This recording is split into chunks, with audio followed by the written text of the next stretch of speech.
Thank you. And thank you to the organizers at Climate Tech and to everyone that helped to make something like this come together. It has been truly inspirational to be here.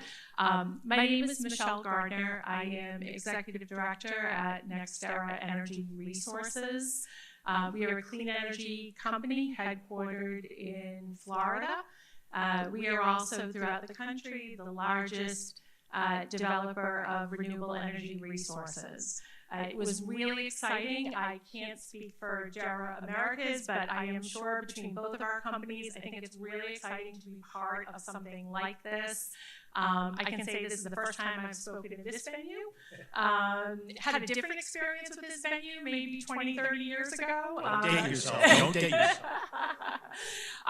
But it is really exciting to be here and to have this opportunity to talk with someone as esteemed as John O'Brien, who has for those of you that do not know, John is currently at the helm, Chief Operating Officer at JERA Americas, and has been leading their operations in America for the past few years. You've had a long history in the energy industry, working at many different companies, including Exelon, NRG, Vistra, AltaGas in Canada, and you were also a Massachusetts State Senator for 92 to 98. Wow, you're good. Yeah. And is also local to the area as well, including at Suffolk Law School. So we may both be reformed lawyers. Exactly. Totally. Local as well. In my role for NextEra Energy, I'm responsible for Canada, Northeast, for our commercial interests, and our development portfolio, both transmission and renewable development. So again, really exciting to be here. I am going to kick a question off to you, John, hopefully a little bit of a softball, give you a chance to talk about your involvement here. But if you could help to give the audience a sense of JERA's role and thoughts in general, about how it can help our clean energy transition, and some of the work that you've been doing lately. Sure. Well, first of all, Michelle, it's great to be here with you. And NextEra is an awesome company doing a lot of great stuff throughout the United States. And you are a great leader in the Northeast, because we get on trade association calls, and she is our leader. So it's great to be here on the stage with you. Just a quick commercial about JERA. JERA was formed in the aftermath of Fukushima in Japan. Actually, our global CEO, Yukio Kani, or Kani-san as we call him, it was really his brainchild, which was, he was at Tokyo Electric, and it was really to separate the fuels and non-nuclear generation business, both financially and also with an eye towards maybe Japan establishing a market similar to some of the markets we have in the Northeast that Michelle knows far better than me. And so we partnered with Chubu Electric. So Tokyo Electric, the #1 in size utility in Japan, and Chubu Electric, the #3 in size in Japan. And we are, probably the largest consumer of LNG in the world because of Japan and its needs. In the aftermath of Fukushima, we did build a lot of supercritical coal plants, just based on demand, because we are about 30% of the generation in Japan. And now flash forward, and Japan has a commitment, both at the government level and at our level, to decarbonize by 2050. In addition to that, we are active in a lot of the developing nations throughout the world, Vietnam, the Philippines, Bangladesh. So it gives us a bit of a view on things like what is the total cost of avoided carbon that people in those developing nations would be willing to pay. Flash forward to JERA Americas. JERA Americas is, we do have a part ownership in an LNG facility in Texas. We own thermal plants up here in the Northeast. Important to this crowd, we own 50% of the Milford and Dighton plants. And we own 100% of the canal plant, which you often see if you go over the Sagamore Bridge, or you're sitting on the Sagamore Bridge waiting to get to Cape Cod. And we think of canal as a place where JERA Americas can demonstrate what we're really trying to do. You have a plant. The first unit was built in 1968. Two of the facilities are dual fuel, can run on oil or gas. And because of that, they are often needed currently pre-offshore wind in the winter with the winter peak and gas constraints. But they don't run a lot. And then the third unit is a relatively new peaking plant. So our position here, Michelle, is, and you have additional land, you have a town that is very supportive of the facility, and we believe, A, you can use that point of interconnection to interconnect about 1,200 megawatts of wind, offshore wind, saving on interconnection needs and other investments that need to be done, and there's an ISO New England rule that allows for it, and you don't have to retire the plants because they still are needed that small amount of time.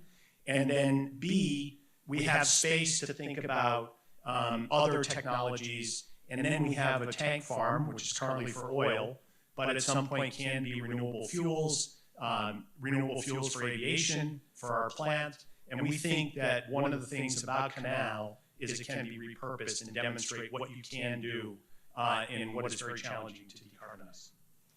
Yeah, one of the interesting themes you've raised, and a lot of us that are in the industry and working in some of these forums, I know have talked a lot about, which is maximizing the existing grid we have as we look to transition to a cleaner fleet of resources. Anyone who has ever taken Amtrak from South Station to New York, I jokingly call that the power plant tour, along the ocean, and you can see how the grid evolved originally to support the thermal fleet that is there in the region. But the more we can do to maximize what we already have, I know there's been a lot of ongoing discussions about grid modernization and how we can look at interconnection differently, because building transmission is incredibly difficult, right? Like we all know, building anything new infrastructure is always difficult, but yet we need to move, and we need to move fast to get done. And so following up on that, one of the themes about, we talk a lot, but in industry, more and more I'm hearing, how can we get something done now? How can we move the envelope? How can we meet our goals? Are we going to meet our goals? But I'd love to hear from you about the customer landscape and kind of how you've seen the things evolve, and what you see the customers asking you for. So our customers are, first of all, we need, we believe you need a fuel for hard to power, and in fact, it was referenced earlier this morning in another panel. If you think about our company and our parent company, Japan is the third largest economy in the world, but it's very difficult to decarbonize. It might be the most difficult nation in the world to decarbonize, developed nation. Deep water is going to be difficult for offshore wind. Topography, congested cities is going to be difficult for a lot of renewables. We will do them, but we really need a fuel. And we are actively involved in how you think about hydrogen and ammonia, and how you think about at big scale. So we have a partnership with ConocoPhillips looking along the Gulf Coast at a large project. We think we have the ability to, because of our shipping and how we deal with LNG, to really examine whether this is doable, and again, at what expense that our people are going to tolerate. So we think that at large scale, when we really think about what we want to do as a world to decarbonize, in our view, you have to tackle some of these larger issues. And that is, that is where we are.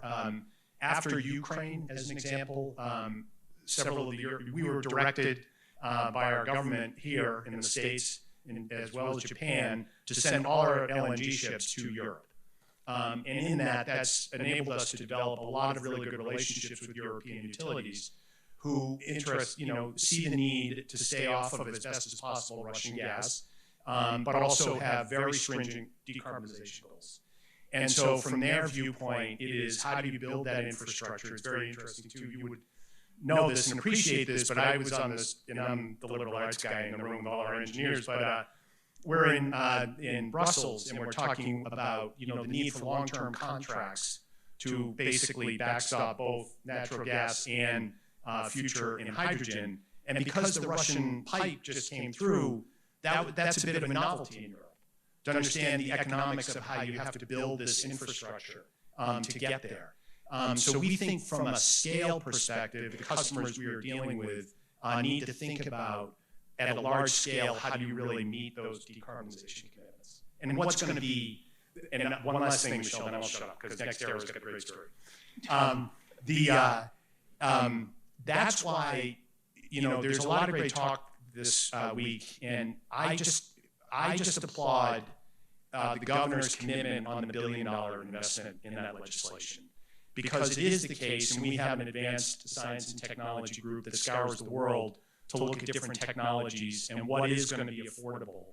And we spend a lot of time here. We have a new colleague who's come to us who's in Cambridge and has a PhD, so he barely wants to talk to me. But we spend a lot of time here because of what is here either by university, by company, by ingenuity. And so the best thing that Massachusetts can do is help us figure out those technologies that would be acceptable from a cost perspective in these countries throughout the world that are still also trying to develop economically. Yeah, no, I think that is an excellent point.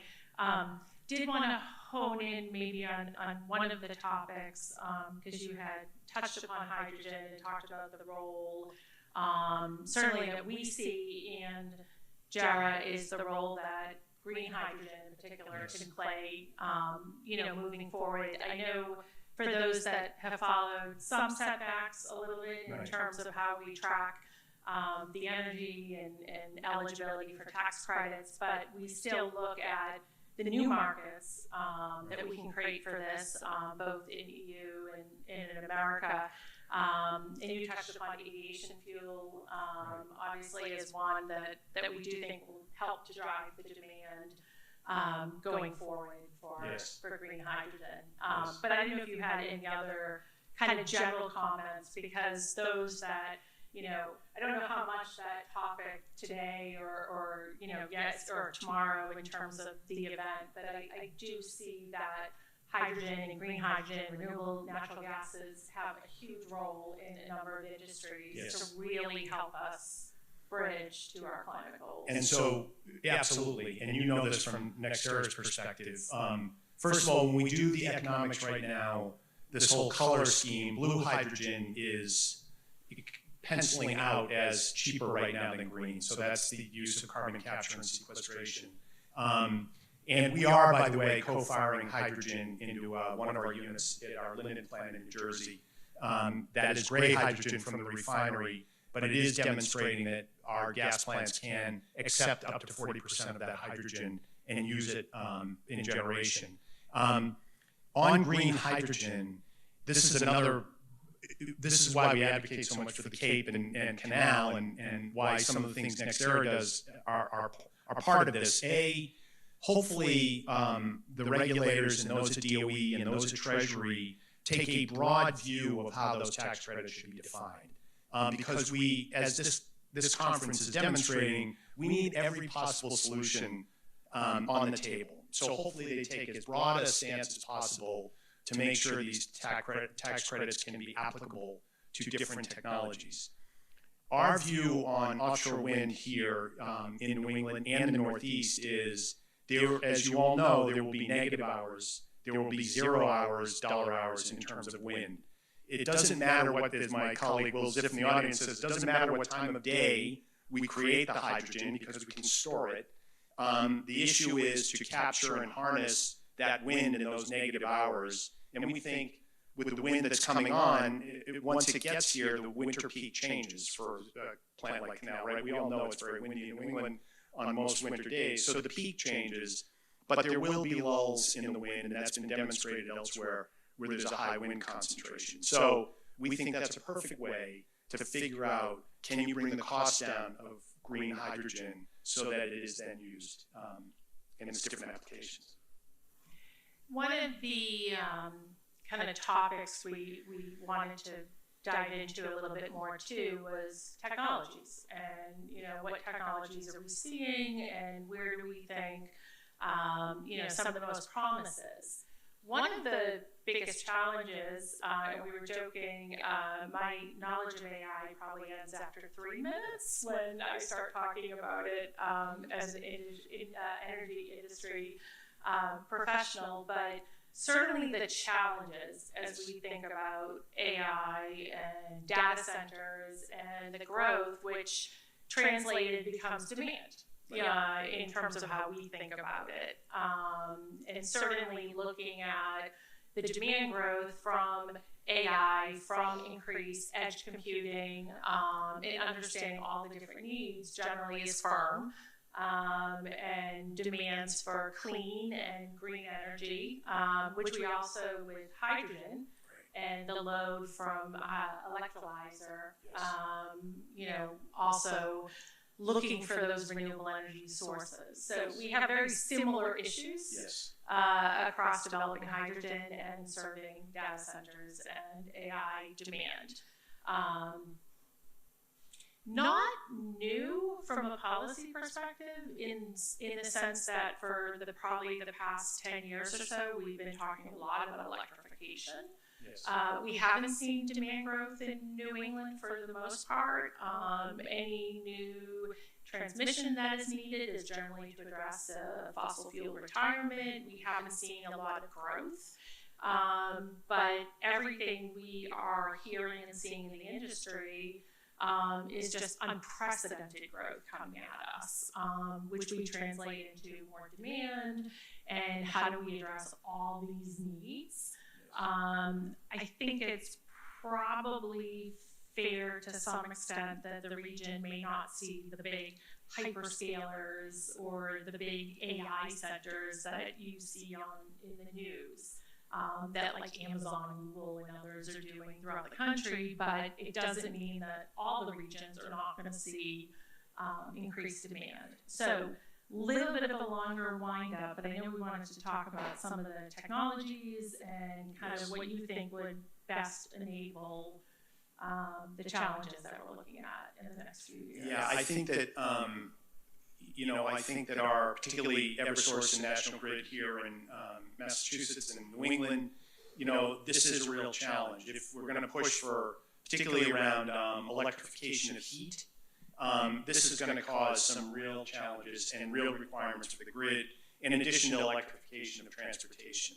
And so I do think, again, back to, and we have 2 nuclear plants in New England that should stay online. I don't want to get booed here, but basically, we basically have Millstone and Seabrook that are really very important to this region in terms of low carbon and base load. I think that when we look at technologies, and we look at a lot of battery technologies, we're minority investors in a company called Zenobē as an example, which does a lot with grid actually in the UK. We look at other types of storage technologies, but it is this whole notion of how do you prevent intermittency, and how do you, both on the grid and from a generation perspective, keep what is so important to us, which is 24/7, that electricity. And batteries are going to get better. This is what I always now get thrown out of the room. Sometimes when we're shooting for a date, we, I think, have to recognize that the people across the river at Cambridge and elsewhere, those technologists are going to figure out things, and they are going to get better and better and better. And we are going to find those technologies which can deal with intermittency. So again, as a Commonwealth, as a country, it is things like the governors at the state level, the $1 billion. How do you properly sort of invest and incent in those technologies so because I was listening to the speaker before us, and I'm not going to quibble with his surveys and everything else, but the point of the matter is nobody's going to put up with anything less than 24/7 electricity. And we are going to have to figure out, we might, in the developed nation in the U.S., we may be comfortable with a higher cost of avoiding carbon. But in order to really solve it, then these technologies have to be brought down to costs that other nations which are, being ravaged in many instances by the weather and by climate change, what are they going to be able to accept for costs? And so these technologies, they are going to happen. I do believe that there's, we see these all the time come to us, and we've invested in them. I mean, we invested in a hydrogen carrier, which is an inert fuel. It's LOHC hydrogenious out of Germany. It's an inert fuel that you basically, I always think of it liberal arts, the McDonald's oil that you do the fries in. It can be used 2,000 times. You can ship hydrogen from where it's being made to the customer, remove the hydrogen from the inert substance, and send the ship back for more hydrogen. So all of these technologies are just going to get better and better and better. Yeah, no, I liberal arts degree too, and I don't use any of it. Yeah, and what I do. I just look at my colleagues out there and go, no, here it goes. So. We are going to save a few minutes at the end for questions, just so people know. But I did want to hit on one topic that you kind of mentioned, maybe to pull a finer thread through it, was what did we predict? What was on our bingo card, right? Yeah. So we've been talking, as I mentioned, about the electrification, which in the industry, is how much demand are we going to see, right? Is it going to be buildings? Is it going to be heating? Is it going to be EVs? I don't know if anyone had AI on their bingo card like 3 or 4 years ago, or 2 years ago, or 1 year. That was really something that is going to drive demand going forward. We're already seeing in other areas of the country, so where some of the major hubs are for big data centers, driving transmission needs because of that load growth. So again, not sure everyone had it on their bingo card, but that's the one constant that I found throughout this industry is what can we predict? Right. Like I remember years ago, people said I never thought natural gas prices would be where they are today, based on our concerns, a decade ago. So can't predict everything going forward.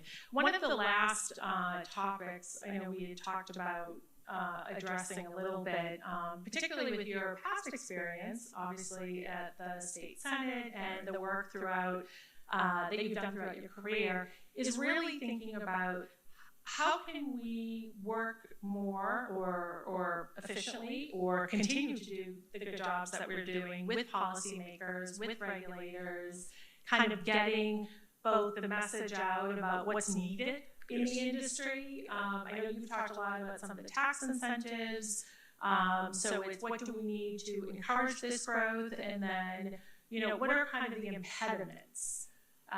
The one comment I will make on that, though, is it is astounding in this industry, the apples and oranges conversations we have of people coming at a issue from a different perspective, and we're not always talking the same language because there's many, many layers to this industry and multiple jurisdictions and multiple policies, some of which conflict. And by the way, I don't think we said it because people in this audience know it, but it stopped me when I was told this. An AI data center probably takes 4 times the electricity of a regular data center. So that just sort of stops you in your tracks in terms of, and we see this, we're both in Texas, so we see this a lot in places like Texas, where in Virginia, where these data centers are proliferate. But that's some big demand that's coming our way. I think, it's interesting, listening to the governor this morning, she brought up, as an example, and there are battles over things like substations, and we definitely have to, and we're very bad with acronyms in the industry and how we think about this, and I do think that we really do have to think about communication strategies, and this is to the last speaker, communication strategies around how we really talk to people, and this notion of disinformation. I have to say, this, and you all know it in this room because otherwise you wouldn't be here, this at scale is this is the challenge. This is the challenge of our times. And so the disinformation sometimes can run both ways because to have these conversations about what you really do to solve climate at a cost that people can accept is a very, very difficult challenge. And to introduce that debate doesn't at all mean you're a denier, because I work for a company that has to deal with climate change and how you solve it in an island nation. But at scale, to have that conversation with people, to make sure we still have the economic way of life we're used to, is a really challenging conversation to have. But it is incumbent upon us as leaders in this industry to try and do that. I think that's right. We have a few minutes, so if there's one or two, we encourage people to come up to the mic if there's any questions. I love your comment on disinformation. It's something I've thought a lot about lately, especially with social media and our industry, which is incredibly complex in how we get messages out as people are looking at their bills and concerned about paying their electric bill, wanting to meet climate goals, and then understanding or not understanding the role that reliability plays and decision makers. Kind of who is making the decision when you look at an electric bill and what components affect the consumer at the end of the day. So yeah, I love that you raised that. Well, and I think Canal is an example of that. You know, Canal, this plant, we had to talk our colleagues in Tokyo, why are you buying two plants, one that was built in 1968 and one that was built in 1974, in addition to the third unit, which was 2019, I believe. And by law in Japan, those probably would have been retired. And we're basically like, well, first of all, there's a market dynamic here that is not present right now in Japan in terms of how you think about these units, because you get you know it's better than me, Michelle, you're the expert, but you get a capacity payment and an energy payment and so forth. So the economics work. But the Canal plant on that really windy, cold day on the Cape, when the energy demands in greater Boston are so big, Canal powers the Cape for those maybe 3 days last year. But until there is some kind of alternative, and they run on oil, and until there's that alternative to meet that demand, and the complexity of that is just a small example of sort of how this plays out in different places. We have a similar situation with our Wyman station. Correct. So, Wyman in Maine. Yes. Yarmouth, Maine, which is beautiful Casco Bay. Yeah, they don't like that in Casco Bay, but it's there, right? It's like Canal. Similar output. Right. So, if there are no questions, then we're happy if there's any concluding. We might have one question here. Thank you. Hi, thank you so much. I apologize for maybe asking a political question. At both of your respective companies, do you forecast different demand growth scenarios based on what might happen with the next election? That's a great question because we get asked from Tokyo. We don't forecast necessarily demand growth. We forecast what might happen to the IRA or portions of it. You know, we make sort of guesses on what might happen, but we don't really. We think demand growth happens regardless of party, and data centers and things like that. You know, electrification of things may slow down a bit, but we still forecast demand growth as rides through an election. And I think you'd hear a similar story from our company as far as impacts on the election. Obviously watching it closely, but even with the IRA already implemented and enacted, I know our senior management has said, I think pretty clearly in reports that, you know, we don't foresee that going away. Obviously challenging environments, but we build under Republicans and Democrats. So, so with that, thank you to the organizers and everybody who participated, and thank you, John. Thanks, Michelle. And, yeah, Thanks, Climate. Great. Thank you.